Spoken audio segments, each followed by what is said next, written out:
peguei um primeiro exemplo que é interessante. Ele, pela sua ausência, ele faz a gente se dar conta como que na maior parte do tempo a nossa percepção das imagens ela está condicionada pela presença de texto. Quer dizer, a imagem da mídia, dificilmente ela é apresentada pura e simples, isolada. Ela é sempre apresentada acompanhada de um texto, uma legenda, um comentário. Aí o Hans-Peter Feldman, ele conseguiu fazer um projeto com a revista Profil, da Alemanha. Eles fizeram uma edição especial da revista, que é exatamente igual, é uma revista equivalente à revista Isto É, uma Veja. Fizeram uma outra cópia da revista, só que sem nenhum texto, só com as fotografias. Então, é um trabalho com uma tiragem grande. Eu não me lembro agora o tamanho dessa tiragem, mas aí então manteve na posição original as fotografias.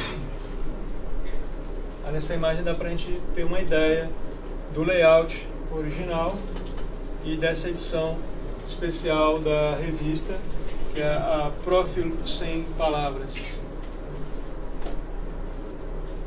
Então aí o peso que cada imagem tem dentro da página, a importância que ela vai ter, né, nesse contexto, fica mais evidente. O trabalho em tipografia no ano que ele foi publicado. O livro chama French Fries, né, as batatas fritas. É um romance policial, que ao mesmo tempo é uma peça de teatro. Essa peça de teatro acontece nas páginas do livro e a história acontece dentro de uma lanchonete. É um crime que aconteceu dentro da lanchonete e aí então as pessoas não podem sair enquanto não se resolve esse crime. E cada personagem tem um tipo de letra diferente com uma cor diferente. Então você não tem a indicação, fulano agora falou isso. Você tem lá no começo, como é comum nos livros de teatro, né, a identificação, o nome do personagem e qual que é a cor e o tipo de letra que representa o personagem, e depois eles não repetem mais o nome do personagem, é só essa representação gráfica dele. E um desses personagens está escrevendo um livro, ele vai falar do livro que ele está escrevendo sobre batatas. Aí tem outro personagem que fala de um outro livro também, então tem um livro dentro do livro. E por que eu falo que é uma peça que acontece no livro? Os elementos gráficos do livro, eles simulam como se você estivesse passando pelo drive-in. Aí tem as placas de sinalização nas folhas de guarda, tem elementos do cardápio. A capa do livro é feita com o mesmo material usado para fazer capa de cardápio em lanchonetes dos Estados Unidos. E tem página que tem essa qualidade gráfica aqui. Quer dizer, como é que você consegue transpor isso para o palco? E aí os elementos gráficos, eles fazem parte da narrativa, eles não são um elemento decorativo.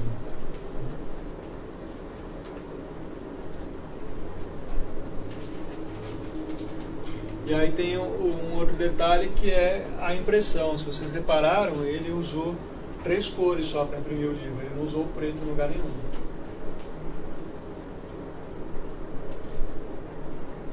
E é um romance que é uma peça? É uma peça de teatro baseada num romance policial, numa investigação de um crime. Um romance que eles que criaram, né? Que aí o livro é do Warren Siller, que é um designer e escritor, junto com o Dennis Bernstein, que é escritor. Então, assim, não foi o escritor que chegou com o texto pronto e entregou para o designer diagramar. Os dois fizeram juntos tudo. Você não consegue dizer quem que escreveu o quê. A parte de diagramação toda, de parte gráfica, é mais do Warren Siller. Mas a parte do texto é os dois juntos. Professor, esse é o livro que você falou na primeira aula, do Warren, que Isso. era até como designer, como... Isso. Como é que escreve o nome dele? Por exemplo, tem um livro que chama Design Gráfico Pós-Moderno, tem lá esse livro como exemplo. design gráfico pós-moderno, do Rick Poyle.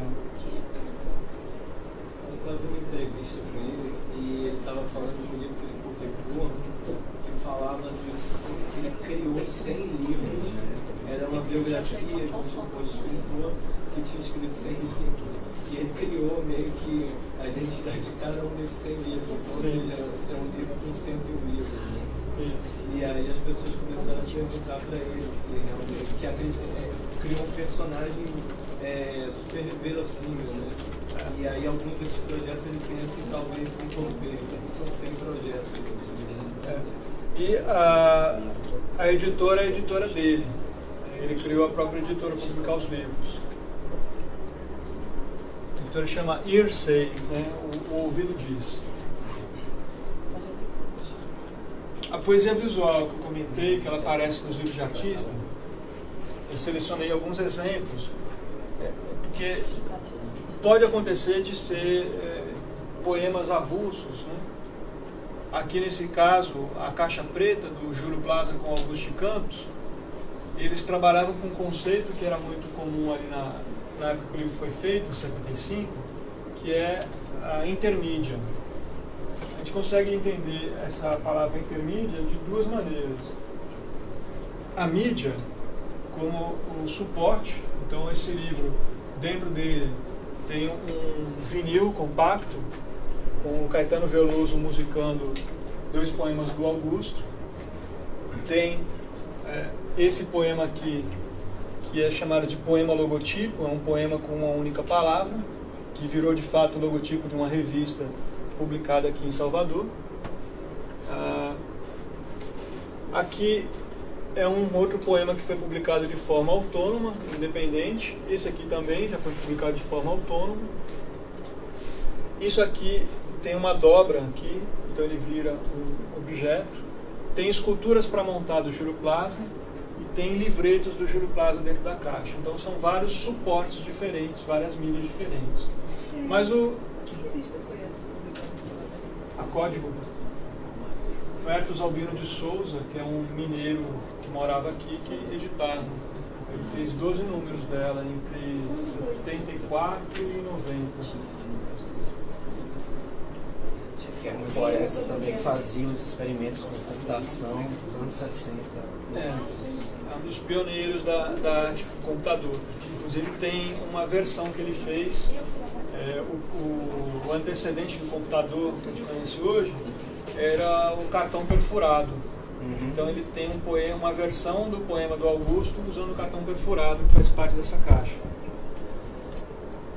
O Dick Higgins, que é o sujeito que cria esse termo intermídia lá em 68, ele vai falar de intermídia, vai falar que o livro de artista é a obra intermídia por excelência.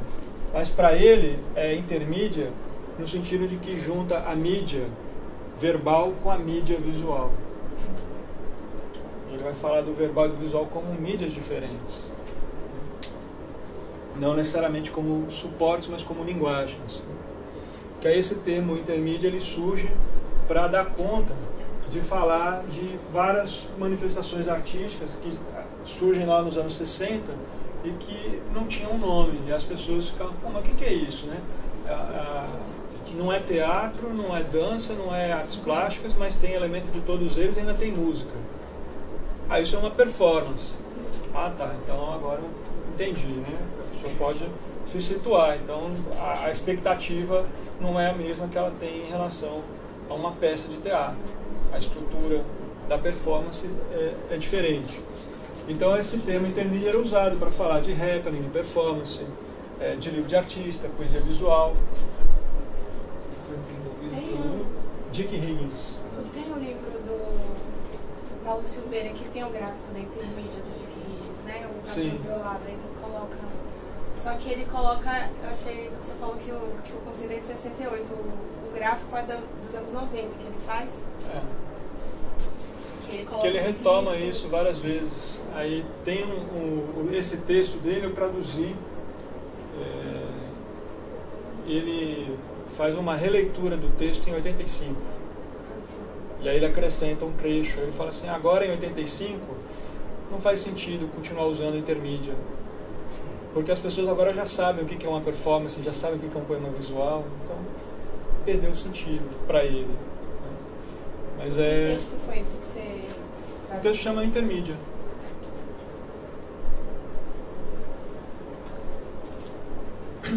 Aqui é um livro do Tadeu Jungo, que é um sujeito que ele era apresentador de TV nos anos 80, né? Tinha um programa Fábrica do Som. Então, os grupos de rock dos anos 80, a maioria deles apareceu na TV pela primeira vez no programa do Tadeu. Aí esse livro dele, Suruba, é uma suruba só com letras, né? E aí eu descobri, o Eduardo Cac que me contou, essa linha branca que está aqui é um pentelho que ele fotografou e colocou o negativo da foto. Ele fazia parte nessa época do movimento, junto com o Eduardo Cac, que era chamado de arte pornô. Aí era ele, o Glauco Matoso, o Dinilson Júnior. Aí é uma página central do Suruba. É um livro pequeno, grampeado, então aqui dá para ver os grampos nessa página central.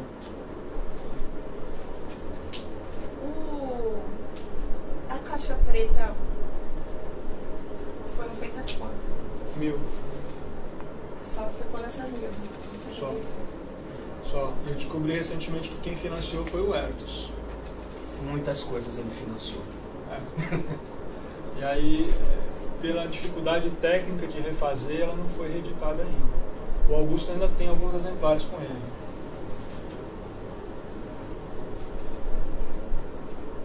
Aqui um trabalho do Edgar Braga, o livro Tatuagens. Aí é um livro com o termo mais exato para a forma de apresentação é portfólio, né? Um portfólio é uma pasta com folhas avulsas. Então sempre que você tem um formato de apresentação com folhas avulsas, se alguém falasse que é um portfólio, é nesse sentido, que as folhas não estão encadernadas. Né? O Braga, ele é um dos... ele já tinha uns 60, 70 anos quando surge a poesia concreta. Ele já tinha publicado livros de poemas e ele fica muito interessado com os recursos visuais, gráficos da poesia. Então ele passa a fazer poesia concreta lá em 63. Ele era médico obstetra. A ação com a imagem, o efeito cômico que ele tem é justamente por conta dessa interação da imagem. Se ele aparecesse sozinho na página, não teria o mesmo efeito. E tem uma outra característica que é justamente essa sobreposição que ele faz, né? Não está o texto de um lado e a imagem do outro. Tá os dois simultâneos.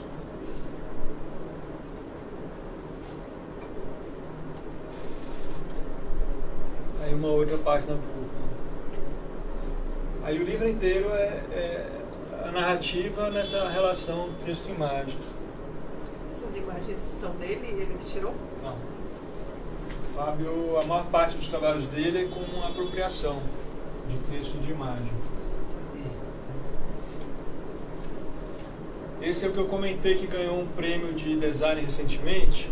Esse livro dele também ganhou o prêmio da Associação de Tipógrafos dos Estados Unidos, de melhor trabalho em tipografia no ano que ele foi publicado. O livro chama French Fries, né, as batatas fritas. É um romance policial, que ao mesmo tempo é uma peça de teatro. Essa peça de teatro acontece nas páginas do livro e a história acontece dentro de uma lanchonete. É um crime que aconteceu dentro da lanchonete e aí então as pessoas não podem sair enquanto não se resolve esse crime. E cada personagem tem um tipo de letra diferente com uma cor diferente. Então você não tem a indicação, fulano agora falou isso. Você tem lá no começo, como é comum nos livros de teatro, né, a identificação, o nome do personagem e qual que é a cor e o tipo de letra que representa o personagem, e depois eles não repetem mais o nome do personagem, é só essa representação gráfica dele. E um desses personagens está escrevendo um livro, ele vai falar do livro que ele está escrevendo sobre batatas. Aí tem outro personagem que fala de um outro livro também, então tem um livro dentro do livro. E por que eu falo que é uma peça que acontece no livro? Os elementos gráficos do livro, eles simulam como se você estivesse passando pelo drive-in. Aí tem as placas de sinalização nas folhas de guarda, tem elementos do cardápio. A capa do livro é feita com o mesmo material usado para fazer capas de cardápio em lanchonetes dos Estados Unidos. E tem página que tem essa qualidade gráfica aqui. Como é que você consegue transpor isso para o palco? E aí os elementos gráficos, eles fazem parte da narrativa, eles não são um elemento decorativo.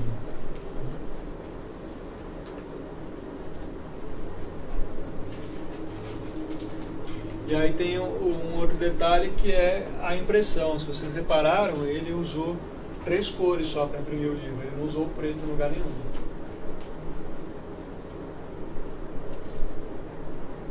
E é um romance que é uma peça? É uma peça de teatro baseada num romance policial, numa investigação de um crime. Um romance que eles que criaram, né? Que aí o livro é do Warren Siller, que é um designer e escritor, junto com o Dennis Bernstein, que é escritor. Então, assim, não foi o escritor que chegou com o texto pronto e entregou para o designer diagramar. Os dois fizeram juntos tudo. Você não consegue dizer quem que escreveu o quê. A parte de diagramação toda, de parte gráfica, é mais do Warren Siller. Mas a parte do texto é os dois juntos. Professor, esse é o livro que você falou na primeira aula, do Warren, que Isso. era até como designer, como... Isso. Como é que escreve o nome dele? Por exemplo, tem um livro que chama Design Gráfico Pós-Moderno, tem lá esse livro como exemplo. Design Gráfico Pós-Moderno, do Rick Poylan. Eu estava vendo uma entrevista com ele e ele estava falando de um livro que ele publicou que falava dos... Ele criou 100 livros. Era uma biografia de um suposto escritor que tinha escrito 100 livros. E ele criou meio que a identidade de cada um desses 100 livros. Então, ou seja, esse é um livro com 101 livros. Né? E aí as pessoas começaram a perguntar para ele se realmente criou um personagem super verossímil, né? E aí alguns desses projetos ele pensa em talvez se envolver, são 100 projetos. E a editora é a editora dele. Ele criou a própria editora para publicar os livros. A editora chama Earsay, né? O ouvido diz. A poesia visual que eu comentei, que ela aparece nos livros de artista, eu selecionei alguns exemplos, porque pode acontecer de ser poemas avulsos, né? Aqui nesse caso, a Caixa Preta, do Júlio Plaza com Augusto de Campos, eles trabalhavam com um conceito que era muito comum ali na época que o livro foi feito, em 75, que é a intermídia. A gente consegue entender essa palavra intermídia de duas maneiras. A mídia como o suporte, então esse livro, dentro dele tem um vinil compacto com o Caetano Veloso musicando 2 poemas do Augusto. Tem esse poema aqui, que é chamado de poema logotipo, é um poema com uma única palavra, que virou de fato o logotipo de uma revista publicada aqui em Salvador. Aqui é um outro poema que foi publicado de forma autônoma, independente. Esse aqui também já foi publicado de forma autônoma. Isso aqui tem uma dobra aqui, então ele vira um objeto. Tem esculturas para montar do Júlio Plaza e tem livretos do Júlio Plaza dentro da caixa. Então são vários suportes diferentes, várias mídias diferentes. Mas que revista foi essa? A Código. O Hertos Albino de Souza, que é um mineiro que morava aqui, que editava. Ele fez 12 números dela entre 74 e 90. poeta também que fazia os experimentos com computação dos anos 60. É um dos pioneiros da arte com computador. Inclusive tem uma versão que ele fez, o antecedente do computador que a gente conhece hoje era o cartão perfurado. Então ele tem uma versão do poema do Augusto usando o cartão perfurado, que faz parte dessa caixa. O Dick Higgins, que é o sujeito que cria esse termo intermídia lá em 68, ele vai falar de intermídia, vai falar que o livro de artista é a obra intermídia por excelência. Mas para ele é intermídia no sentido de que junta a mídia verbal com a mídia visual. Ele vai falar do verbal e do visual como mídias diferentes. Não necessariamente como suportes, mas como linguagens. Que aí esse termo intermídia ele surge para dar conta de falar de várias manifestações artísticas que surgem lá nos anos 60 e que não tinham nome. E as pessoas ficavam, mas o que é isso, né? Não é teatro, não é dança, não é artes plásticas, mas tem elementos de todos eles e ainda tem música. Isso é uma performance. Tá, então agora eu entendi, né? A pessoa pode se situar. Então a expectativa não é a mesma que ela tem em relação a uma peça de teatro. A estrutura da performance é diferente. Então esse termo intermídio era usado para falar de happening, de performance, de livro de artista, poesia visual. Foi desenvolvido Tem Dick Higgins.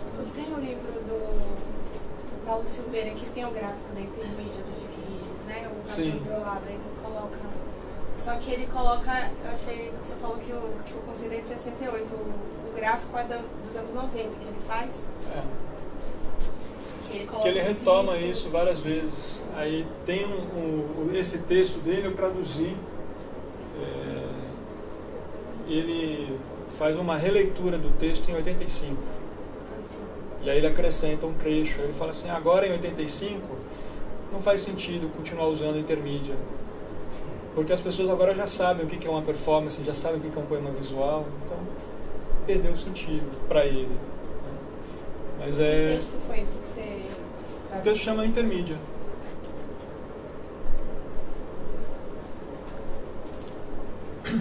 Aqui é um livro do Tadeu Jungo, que é um sujeito que ele era apresentador de TV nos anos 80, né? Tinha um programa Fábrica do Som.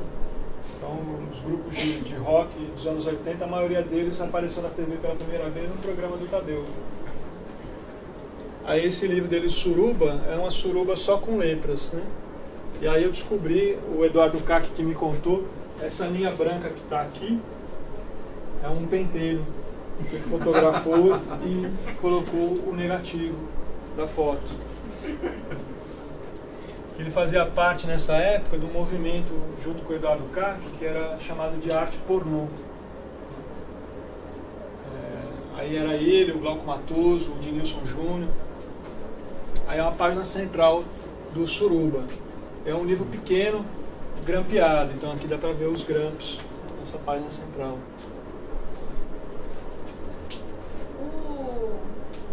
A caixa preta foram feitas quantas? 1000.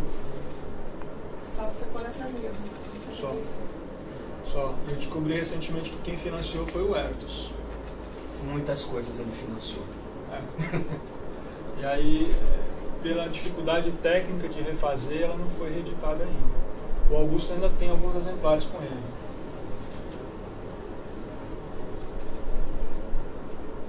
Aqui um trabalho do Edgar Braga, o livro Tatuagens. Aí é um livro com o termo mais exato para a forma de apresentação é portfólio, né? Um portfólio é uma pasta com folhas avulsas. Então sempre que você tem um formato de apresentação com folhas avulsas, se alguém falasse que é um portfólio, é nesse sentido, que as folhas não estão encadernadas, né? O Braga, ele é um dos... ele já tinha uns 60, 70 anos quando surge a poesia concreta. Ele já tinha publicado livros de poemas e ele fica muito interessado com os recursos visuais, gráficos da poesia. Então ele passa a fazer poesia concreta lá em 63. E ele era médico obstetra. Ele fez o parto poetas brasileiros. Ele estava com quase 85 anos. O Lenis fala, ele é o mais jovem de todos nós. Porque o que ele faz, o pessoal jovem não se arrisca tanto quanto ele. Porque ele escrevia esses poemas com caneta, com seringa, raspava com gilete, reescrevia por cima, acrescentava letra 7, máquina de escrever. Não tinha limite para a experimentação dele. Às vezes a pessoa ficava com muito pudor, assim, de querer fazer uma coisa muito limpa, muito pura, ele não estava nem aí. Para fazer esse livro foi o Décio Pinhatari, com o Regis Bonvitini e o Júlio Plaza que selecionaram os poemas. Que eles falam, ele fazia muito, tinha muita coisa que era ruim. Então tinha que fazer uma edição para publicar.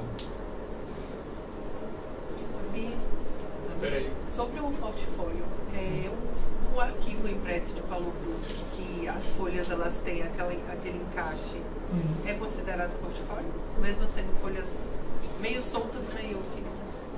Não chega a ser um portfólio. Assim, geralmente a gente usa mais para quando é a pasta com as folhas soltas mesmo. Só tenho. Você falou que o autor, né, fez vários e teve que ser feita essa curadoria. Essa edição. Essa edição. Então, se essa edição foi de terceiros e não dele, como é que isso entra no livro de artista?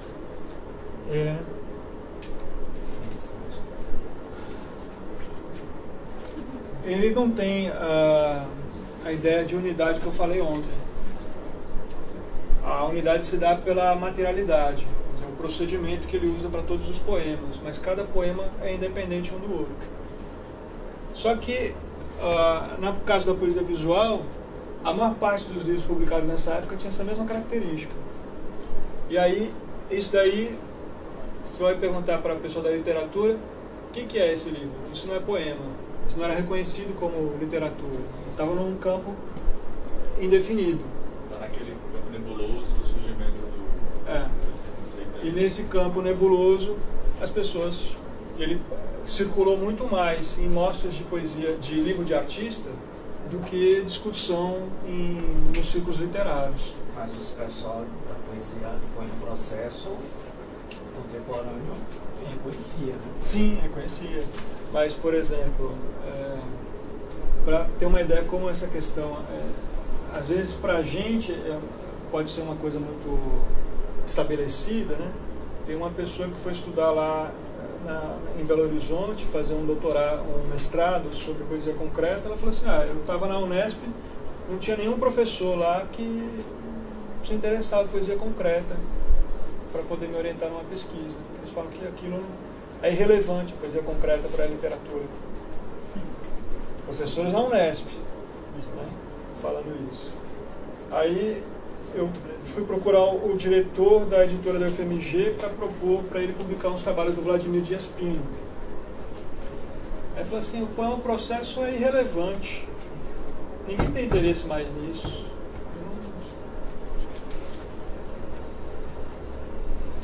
Então ele tem uma aceitação, mas isso não é uma coisa assim geral, como a gente imagina que deveria ser. Muita gente não dá importância nenhuma para isso. No campo da arte, assim, pessoas que têm estudo, que conhecem em profundidade, não dá importância. Então, esse trabalho do Braga, por exemplo, as 3 primeiras exposições que teve de livro de artista no Brasil, ele estava participando desse livro. Que aí o Marcelo perguntou lá da exposição da coleção do FMG. Eu me baseio muito nesses catálogos de exposições para poder entender o que é o que já foi reconhecido como livro de artista. Então tem coisa que hoje em dia a gente olha, mas isso é muito diferente do que eu estou vendo como livro de artista. Mas lá na época que ele foi feito, ninguém estava fazendo nada semelhante. E aí isso era reconhecido como livro de artista.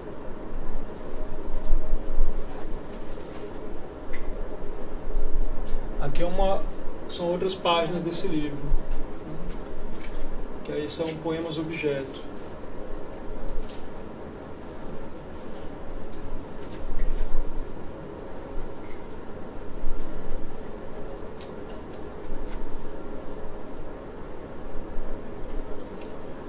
aqui já é um livro que é um autor escocês que trabalha com poesia visual, mas geralmente o livro tem essa questão que eu falei ontem da unidade.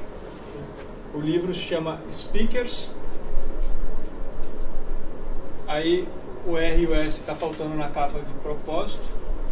Ele foi impresso usando clichê tipográfico, mas ao invés de usar o clichê de metal, ele mandou fazer de borracha, que é mais barato. E aí o livro é baseado só na ideia de leitura entre o estéreo, aí a página dupla, aí não peguei a imagem aqui. Aí em outras páginas tem a palavra mono, aí ela sempre ocupa uma só página. A palavra estéreo ocupa duas. E aí tem essa diferença do vermelho e do preto, como se fossem os diagramas do áudio, quando a gente está escutando alguma música e vai passando de um canal para o outro, mostrando o som. Aí ele tenta reproduzir isso, assim, a cor representando os canais, o som que está passando de uma caixa de som para outra. Aí o livro inteiro é esse movimento do que está tudo em preto se tornar vermelho e depois voltar a ser preto. Ele fala que é como se a gente visualizasse o som do virar das páginas.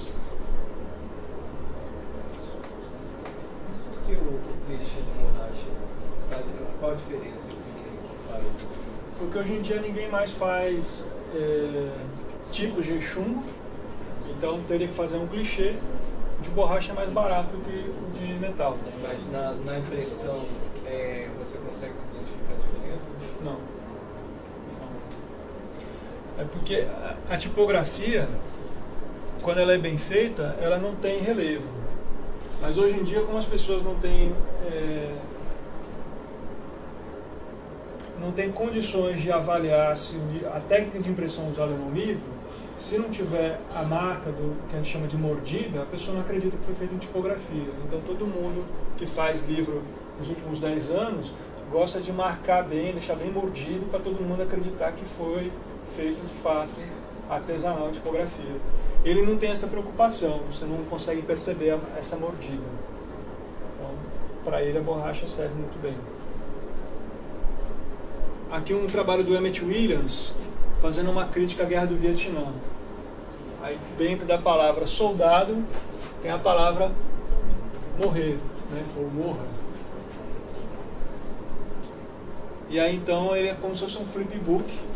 Essa coluna com a palavra soldado aparece em todas as páginas, mas a palavra die vai ficando em vermelho gradativamente até chegar na última palavra. Então é uma ideia muito simples, ela ocupa o livro inteiro. Esse é mais um que foi reeditado. Esse aqui é do Peruchisto, feito também em tipografia aqui em Salvador, pelo Etos. Aí ele trabalha... Esse livro, dependendo do lugar, ele aparece com 2 títulos. Porque aqui na capa, ele está... as vogais, né? Tem lugar que coloca que o nome do livro é A, E, I, O, U, mas na contracapa está escrito Vogaláxia. Então tem lugar que coloca Vogaláxia como título. Aí tem a palavra poesia concreta escrita em vários idiomas diferentes. E o livro é só a permutação, né? Ele escreve 5 vezes a vogal.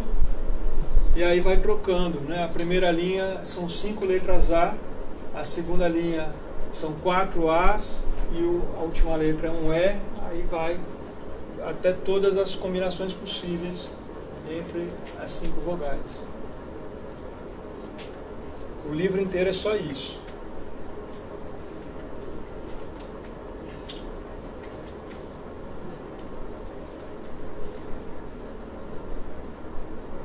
Aí tem alguns espaços em branco mostrando uma pausa, né?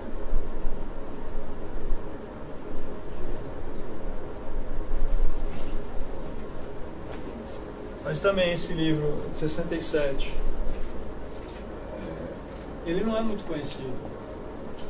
Dentro da produção do Pedro Xisto, eu nunca achei nenhum texto falando desse livro, fazendo uma análise dele. Todo mundo fala do Caminho, de outros livros dele de poesia concreta, mas é ignorado.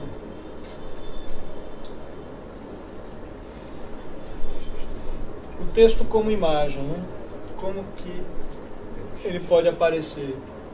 Aí de novo o Dieter Roth.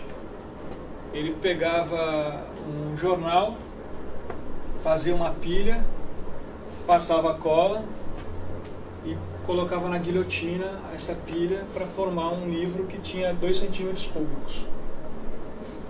Aí ele mandava isso pelo correio para os amigos.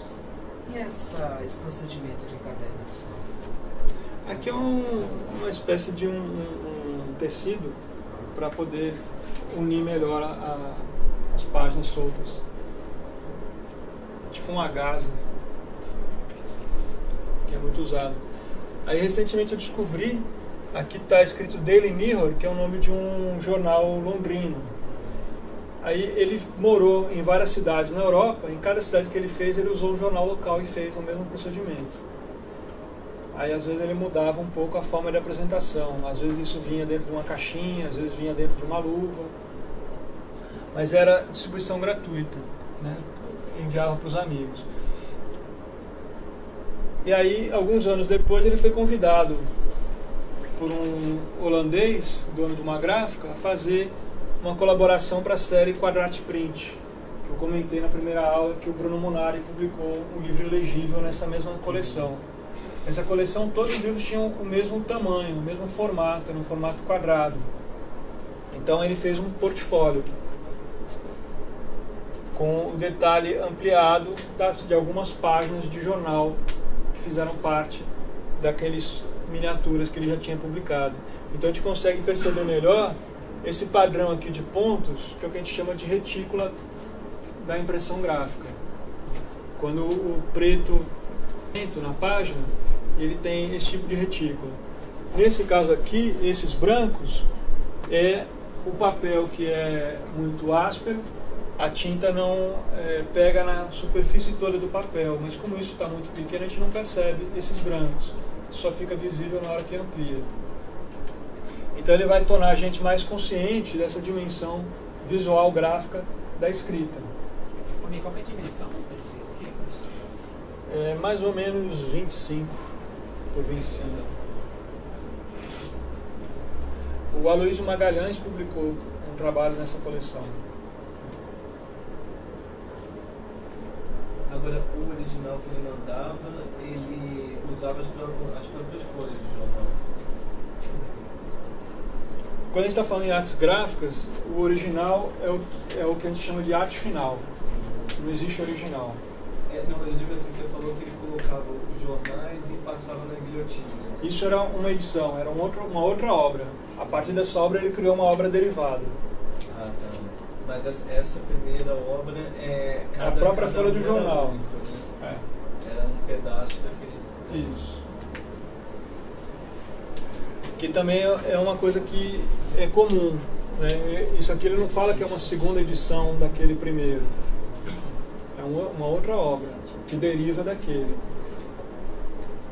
E depois ele cria uma outra obra dessa mesma ideia, com aquela outra editora que eu comentei, o Hans-Georg Mayer, na Alemanha. Então aqui já é um livro que tem mais de 260 páginas. Então aqui no canto é o livro no tamanho original, com 2 centímetros de largura e uns 3 de altura. E aí então ele numerou. Na hora que ele ampliou, virou isso aqui. Então ele fez isso em todas as páginas. Aí isso é impresso em offset. E ele fez a edição corrente e fez uma parte da edição, que era a edição especial, com essa embalagem. E aí vinha inserido aqui o livrinho. Tem 2x2. Um na capa e um na contracapa.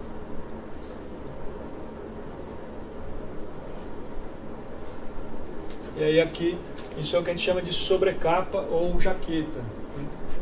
Aí é um papelão corrugado amarelo. Aqui também é um procedimento que vai transformar o texto em imagem a partir de um processo de impressão. Teve um projeto de reeditar em facsímile a revista Klaxon, que era uma revista modernista. E eles quiseram fazer uma edição especial.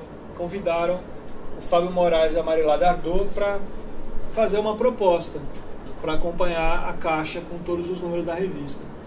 E eles souberam que a revista teve, se não me engano, 8 números e tinha planejado fazer 9. Mas como o projeto deles era muito radical para a época, os anunciantes desistiram de continuar anunciando, né? Então eles não tiveram dinheiro para fazer o último número. Então eles propuseram fazer o que seria esse último número a partir da sobreposição da impressão de todos os outros números. Então isso não é um arquivo digital que ele sobrepôs ali no programa, no software, todas as páginas. Ele mandou para a gráfica e isso aqui foi impresso 8 vezes.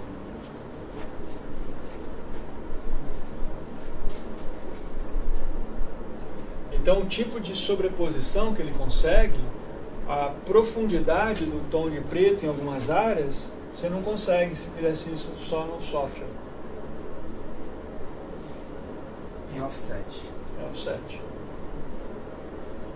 Então aí tem um planejamento aí dessa produção que você tem que ter 1000 exemplares, vai ter que imprimir uns 1.200, sei lá quanto, para poder ter a margem de erro que tem no processo. Tem todo um planejamento para poder fazer esse livro.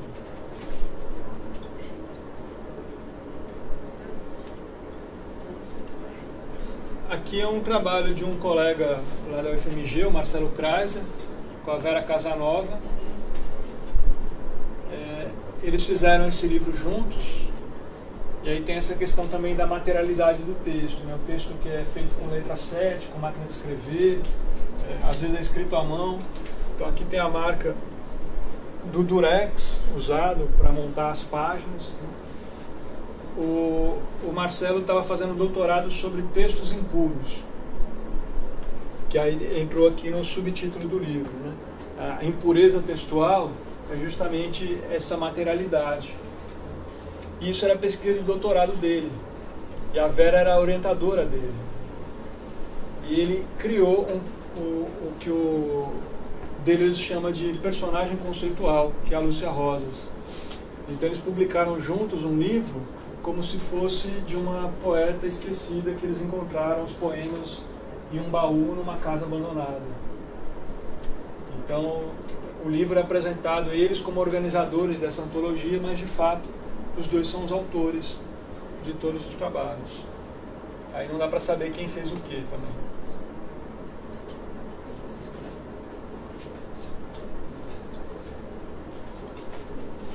Aqui um artista chileno, o Guilherme Deisler, que ele morou muitos anos exilado na Alemanha. E a partir dessa situação de estrangeiro, ele fez esse trabalho aqui. O título parece meio estranho, né? Xeno, que ele pega uma página do dicionário que tem a palavra xenofobia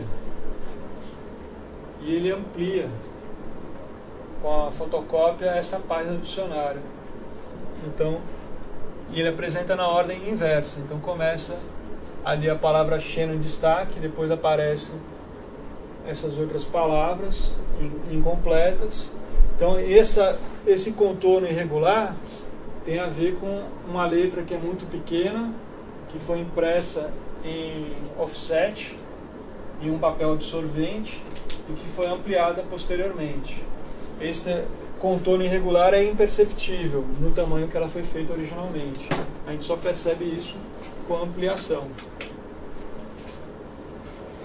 E aí a gente descobre que na mesma página que está escrito xenofobia, está escrito também xerografia, que é o processo que ele usou para fazer o livro.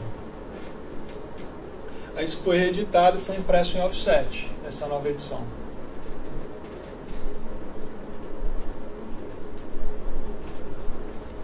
Aqui também é uma colaboração da Janet Zweig com uma escritora, eu acabei esquecendo de colocar o nome da escritora aqui. O livro chama Sherazade. Sherazade é a personagem, a contadora de histórias nas Mil e Uma Noites. E aí por que ela utiliza esse título, né? Você começa o livro, você tem um texto assim com as letras ampliadas, e conforme vira as páginas, as letras ficam maiores, com esse tipo de contorno irregular, até que chega um momento que você percebe que numa dessas manchas brancas surge um texto. E aí você começa a ampliar ele se torna legível. E aí ela vai ampliando, e aí tem dentro de uma dessas letras tem um outro texto.